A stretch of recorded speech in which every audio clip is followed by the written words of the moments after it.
Alhamdulillah, alhamdulillahi rabbil alamin. Nahmaduhu wa nasta'inuhu wa nastaghfiruh wa na'udzu billahi min shururi anfusina wa min sayyiati a'malina. Man yahdihillahu fala mudilla lahu wa man yudlil fala hadiya lahu. Asyhadu an la ilaha illallah wahdahu la syarika lahu wa asyhadu anna sayyidana wa nabiyyana wa qurrata a'yunina wa nura qulubina wa maulana Muhammadan abduhu wa rasuluhu wa habibuhu wa safiyyuhu wa khaliluhu. Allahumma salli wa sallim ala sayyidina Muhammad nurika sari wa madadika al-jari wajma'na bihi bi kulli atwari awtari wa ala alihi wa sahbihi wa amma ba'd. Ma'asyiral muslimin rahimakumullah, usikum wa iyaya bi taqwallah. Faqad fazal muttaqun. Faqad qala Allah subhanahu wa ta'ala fil Qur'anil Karim, a'udzu billahi minasy syaithanir rajim. Ya ayyuhalladzina amanu taqullaha ittaqullaha haqqa tuqatih wa la tamutunna illa wa antum muslimun. Ya ayyuhalladzina amanu taqullaha wa tanzur nafsum ma qaddamat lighad wattaqullaha innallaha khabirun bima ta'malun. Wa la takunu kalladzina nasullaha fa ansahum anfusahum ulaika humul fasiqun. La yastawi ashabun nari wa ashabul jannah ashabul jannati humul faizun. Sadaqallahul azim wa sadaqa rasulul karim wa nahnu ala dzalika minasy syahidin walhamdulillahi rabbil alamin. Para jemaah salat Jumat yang dimuliakan Allah, beri syukur kita panjatkan kehadiran Allah bahwa kita masih diberi kesempatan hidup sehingga kita bisa menemui tahun baru Hijriah 1445 Hijriah. Di dalam memasuki tahun baru Islam, hendaknya kita memasang niat, dan niat inilah yang akan membukakan jalan dan membukakan taufik atau kekuatan dari Rabbul Alamin untuk mengamalkan hal-hal yang baik yang kita niatkan. Karena Allah akan memberi kepada seseorang sesuai dengan niatnya, dan Allah kasih ganjaran seseorang juga sesuai dengan niatnya. Innamal a'malu binniyat wa innamal likulli imrin ma nawa. Sungguhnya setiap amal itu harus disertai dengan niat, didasari dengan niat, dan orang akan dibalas oleh Allah sesuai dengan niatnya. Sebagai seorang muslim dan muslimah, apa yang kita pasang dalam hati kita memasuki tahun baru Islam, niat-niat kita. Mari kita tumbuhkan niat supaya Allah memberikan kekuatan untuk beramal saleh. Niatlah untuk tidak meninggalkan salat berjamaah di masjid dan mengikuti takbiratul ihram bersama imam. Niatlah untuk menjaga salat tahajud dan witir setiap malam. Karena malam apalagi sepertiga malam terakhir adalah malam yang paling mustajabah untuk bisa kita mengadu kepada Sang Pemilik alam semesta dan yang bisa menghilangkan problematika dalam hidup kita. Dodonglah pintu Allah dengan tahajud dan witir setiap malam, maka insya Allah akan terkabulkan semua hajat-hajat kita. Niatlah untuk bisa menghatamkan Al-Quran minimal 1 bulan sekali. Setiap hari kita membaca 1 juz dalam Al-Quran sebagai kitabullah, pedoman hidup kita. Jangan sampai kita tinggalkan Al-Quran, kita sibuk melihat sosial media berjam-jam, ya, habis waktu, tapi Al-Quran pedoman hidup kita jarang kita buka. Mari kita niatlah untuk kita silaturahmi, niatlah untuk bersedekah, niatlah untuk mentalabul ilmi, niatlah untuk i'tikaf di masjid, dan niat-niat yang lain yang baik yang akan bisa menghantarkan kita menuju kepada keridhaan Allah dan masuk surganya Allah. Kalau kita mengamalkan niat kita, kita akan diberi pahala 10 kali ganda. Dan jika karena satu hal yang susah sehingga kita tidak bisa mengamalkan karena udzur, maka Allah akan kasih pahala 1 ganjaran dengan kita niat yang baik tadi. Para jamaah yang dimuliakan Allah, di dalam tahun baru Islam ini kita bisa memetik banyak pelajaran. Satu pertanyaan, kenapa Sayyidina Umar bin Khattab radhiyallahu ta'ala menjadikan hijrahnya Rasulullah SAW sebagai tahun baru, sebagai penandaan kalender Islam atau takwimul Islam? Apa sebabnya? Kenapa tidak diambil kelahiran Rasulullah sebagai permulaan tahun baru Islam? Kenapa tidak diambil nuzulul Quran? Atau kenapa tidak diambil Isra Mi'raj? Tapi diambil hijrahnya Rasulullah. Ternyata para jamaah yang mulia Allah, dimuliakan Allah, hijrahnya Rasulullah memang tonggak titik kejayaan, kemenangan, pertolongan Allah Subhanahu wa taala dan fondasi-fondasi perjuangan telah dicontohkan Nabi sallallahu alaihi wasallam secara langsung dengan beliau sebagai pelakunya di dalam peristiwa hijrah tersebut. Kita sebagai umatnya Rasulullah hendaknya mengambil pelajaran yang teramat penting sebagai landasan perjuangan kita untuk menjayakan Islam dan muslimin sesuai dengan tuntunan dari baginda Nabi besar Muhammad sallallahu alaihi wasallam sebagai tanggung jawab secara pribadi setiap muslim untuk peduli kepada agamanya. Para jamaah yang dimuliakan Allah Subhanahu wa taala, beberapa hal yang bisa kita ambil pelajaran dalam peristiwa hijrah Nabi sallallahu alaihi wasallam. Dan ini merupakan istilah dari ulama sebagai sunnatul mawaqif, sunnah-sunnah sikap Nabi SAW. Jadi sunnah itu bukan hanya sekedar sunnah yang kita lakukan untuk cara makan, cara minum, cara tidur, cara pakai pakaian. Ya, itu sunnah-sunnah yang penting karena itu adalah jalan hidup kita untuk mencontoh Rasulullah. Tapi ada sunnah yang lain, sunnah sikap baginda Nabi SAW di dalam menghadapi peristiwa, hal-hal yang genting dalam kehidupannya, cobaan, fitnah dan lain sebagainya. Itu merupakan sunnah juga, pedoman bagi kita untuk kita teladani di dalam kita melakukan menghadapi berbagai macam peristiwa atau rintangan yang kita hadapi ketika kita hidup ini, baik secara pribadi atau secara kelompok masyarakat. Namanya sebagai sunnatul mawaqif. Ada juga yang namanya sunnatul dalalah. Sunnatul dalalah adalah bukan dilakukan langsung oleh beliau, juga bukan dilakukan langsung oleh khulafaur rasyidin, tetapi ada dalil dari Al-Quran dan sunnah Nabi, hadis Rasulullah yang menunjukkan bagaimana kita mesti bersikap di dalam menghadapi berbagai macam fitnah ataupun masalah-masalah. Sehingga kita sebagai seorang muslim, hadirin wal hadirat muslimin wal muslimat rahimakumullah, sebenarnya sudah tidak memerlukan kepalanya manusia umum, sudah tidak perlu memerlukan teori-teori manusia, pendapat-pendapat manusia, ataupun sikap yang dilakukan oleh sekian kelompok atau sekian masyarakat yang berhubungan dengan peristiwa atau kondisi dan keadaan. Kenapa?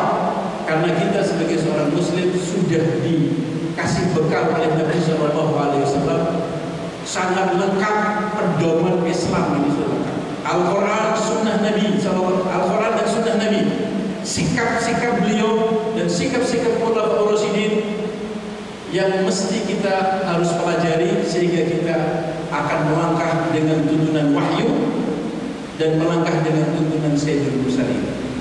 Karena kalau pendapat kepala manusia, siapapun orangnya, bisa salah, bisa benar. Pendapat kelompok orang juga bisa salah dengan bisa benar. Siapapun dia, yang tidak mungkin salah dan tidak mungkin keliru adalah wahyu Allah dan adalah sunnah Rasulullah. Karena beliau bersikap dan beliau bersabda mengikuti wahyu. La yantiqu anil hawa in huwa wahyun yuha. Tidak berbicara kecuali wahyu, tidak bersikap kecuali dengan wahyu. Sehingga beliau bersabda dalam sebuah hadis, taraktukum ala mahajjatil bayda lailuha kanahariha la yazbu anha ba'di ila halik man ya'ish minkum fasayara ikhtilafan katsira alaikum bisunnati wa sunnatu khulafaur rasyidil mahdiyyin addu alaihi binawajid atau kama qala Nabi sallallahu alaihi wasallam.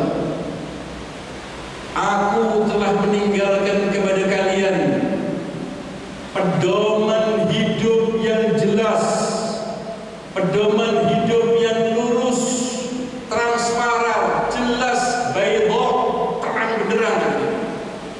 Lailuha kanahariha, di dalam malam gelap gulita sama dengan siang hari. Maksudnya, di ketika kamu hidup di zaman penuh dengan fitnah, kamu bingung mau ikut siapa, kamu bingung mau melangkah di mana. Fitnah, kaqita'atul lailil mudlimah, fitnah yang datang satakunu fitan, kaqita'atul lailatul mudlimah, akan terjadi fitnah di antara kalian dalam hidup kalian. Malam seperti malam yang gula gulita. Asbaha rajulun mu'minan wa amsa kafiran. Pagi-pagi hari seseorang mukmin, tahu-tahu sore hari sudah kafir. Wa amsa mu'minan wa asbaha kafiran. Sore hari mukmin, pagi-pagi hari sudah kafir. Karena menjual agama dengan barang yang murah. Kata Nabi, saya sudah tinggalkan kepada kalian mahajjatul bayda, pedoman yang jelas, malam harinya seperti siang hari. Artinya di dalam kondisi fitnah pun saya sudah kasih tuntunan yang jelas, yang kalian tidak akan tersesat. La yazigu anha ba'di ila halik. Siapa yang menyeleweng dari tuntunanku yang jelas itu, setelah peninggalanku pasti dia akan celaka. Man ya'ish minkum fasayara ikhtilafan katsira. Siapa yang umurnya panjang di antara kalian, kata Nabi, di zaman itu, siapa yang umurnya panjang di antara kalian, kalian akan melihat masyarakat hidup di dalam perselisihan yang terus-menerus, pertikaian yang terus-menerus, pertentangan yang terus-menerus, menjadikan kalian bingung. Kata Nabi, fa'alaikum bisunnati. Dalam posisi yang seperti itu, peganglah hidup daripada sunnahku, sikapku, tuntunanku, wa khulafaur rasyidin, wa sunnatul khulafaur rasyidil mahdiyyin, dan sunnahnya khulafaur rasyidin, yaitu para peninggalan-peninggalanku yang menjalankan dari tugasku dan sikap hidupku. Addu alaihi binawajid, peganglah sikap hidupku, peganglah sikap hidupnya khulafaur rasyidin dengan gigi geraham kamu, dan jangan kamu lepas selama-lamanya hingga kamu mati menghadap Allah Subhanahu wa taala.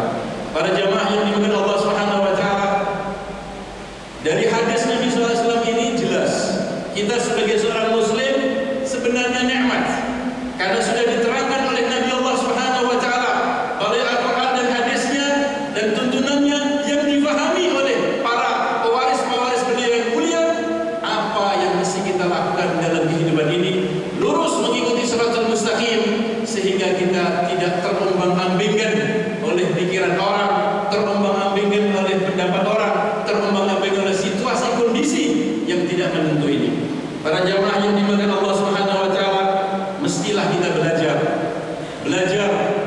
di dalam mempelajari sunnah-sunnah mawaqif Nabi dan sunnah-sunnatul dalalah dari para alim ulama kita yang telah meninggalkan tuntunan-tuntunan yang memaknai daripada Quran dan hadis itu secara sanad dan secara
Husnul tadbir itu artinya apa?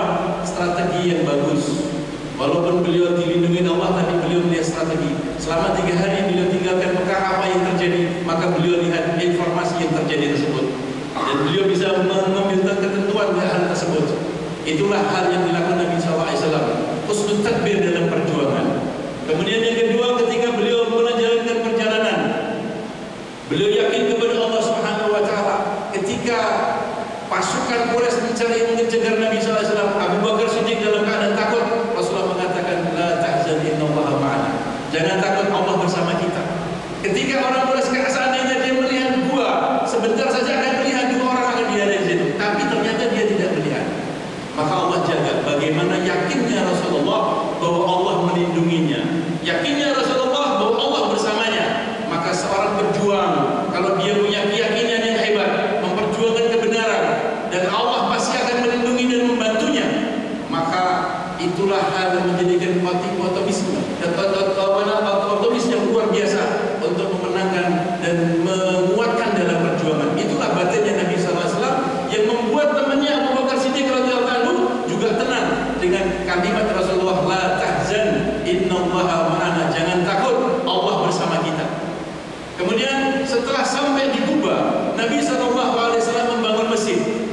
Beliau mewakafkan masjid, ya, menghidupkan tanah tersebut, kemudian mewakafkan, dan beliau bangun masjid sederhana, Masjid Kuba, yang setiap hari Selasa atau Sabtu beliau datang ke sana ketika dalam keadaan aman. Masjid itu masih ada di sana, Masjid Kuba, menunjukkan para jamaah yang mulia bahwa Nabi SAW pikiran pertama beliau membangun masjid, tempat ibadah. Ketika beliau sampai di Madinah Munawwarah pun, ketika ontanya dibuat rebutan sama orang, Rasulullah mengatakan, da'ha fa innahu ma'murah. Tinggalkan onta saya ini, jangan ada yang nuntun. Karena onta ini akan tahu di mana dia akan berhenti, karena dia ditunjuk oleh Allah SWT. Dia dituntun oleh Allah Ta'ala. Kemudian onta itu berjalan, duduklah onta tersebut. Rasulullah mengatakan, ini tanah milik siapa? Ini tanah milik fulan ya Rasulullah. Tanah ini saya beli dan saya akan jadikan masjid. Maka Rasulullah beli dengan uangnya sendiri 2000 meter 2000 meter tanah yang sekarang ini namanya Raudhah, dan kuburannya Rasulullah. Itu tanah 2000 meter dibeli oleh Rasulullah, diwakafkan oleh Rasulullah, dibangun Masjid Nabawi. Ya, awal pertama kali fikir Rasulullah membangun masjid dengan tangannya sendiri, dengan uangnya sendiri, dan dengan hartanya sendiri. Begitulah para jamaah yang Allah SWT, kita pun juga harus menjadikan masjid sebagai tempat untuk kita beribadah kepada Allah, untuk kita menyusun, ya, hal-hal yang positif yang kita bisa lakukan untuk manfaat dalam perjuangan dan dalam umat ini. Itulah yang kemudian yang terakhir, ya, secara singkat Rasulullah mempersaudarakan antara Muhajirin dan Ansor, dipersaudarakan antara Muhajirin dan Ansor, ya. Maka dengan persaudaraan tersebut, perjuangan para jamaah mulia, satu hal yang penting dalam perjuangan harus ada rukun, persatuan, kesatuan, kerukunan. Tidak lagi kita mempermasalahkan bedanya organisasi, tidak lagi kita mempermasalahkan bedanya partai, tidak lagi kita mempermasalahkan bedanya madhab. Ya, kita Muslim punya kalimat la ilaha illallah Muhammadur Rasulullah adalah saudara. Al-Muslim akhul Muslim, Muslim adalah saudara-saudara yang lain. Kita harus jangankan sesama Muslim para jamaah, bahkan kepada non-Muslim pun ini kita juga ada kawasimul mustarakah, artinya ada kesamaan. Mereka sama-sama hamba Allah, dia manusia, saya juga manusia, punya kepedulian yang harus kita bantu kalau mereka perlu bantuan. Ya, jangankan kepada sama manusia, kepada sesama makhluk, kepada hewan, kepada tumbuh-tumbuhan, kepada lingkungan hidup. Nabi SAW mengajarkan untuk berakhlakul karimah dengan hewan, berakhlak kepada tumbuh-tumbuhan.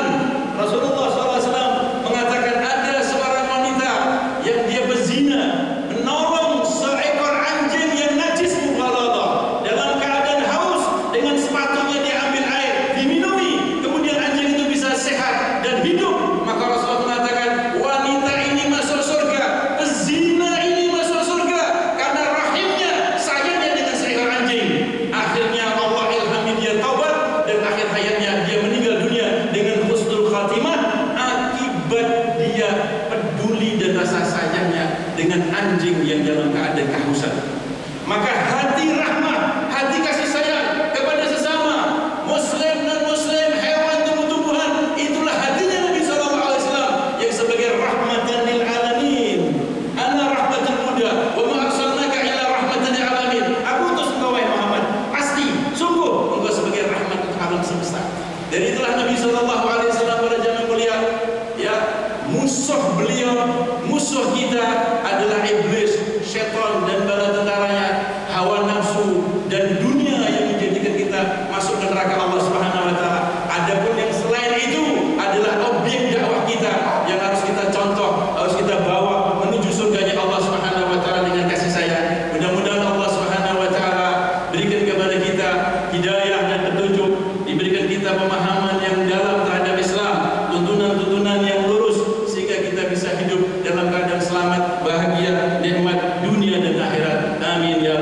العالمين. فقد قال الله سبحانه وتعالى في القرآن الكريم بعد أعوذ بالله من الشيطان الرجيم بسم الله الرحمن الرحيم والعصر إن الإنسان لفي خسر إلا الذين آمنوا وعملوا الصالحات وتواصوا بالحق وتواصوا بالصبر وقل رب اغفر وارحم أنت خير الراحمين.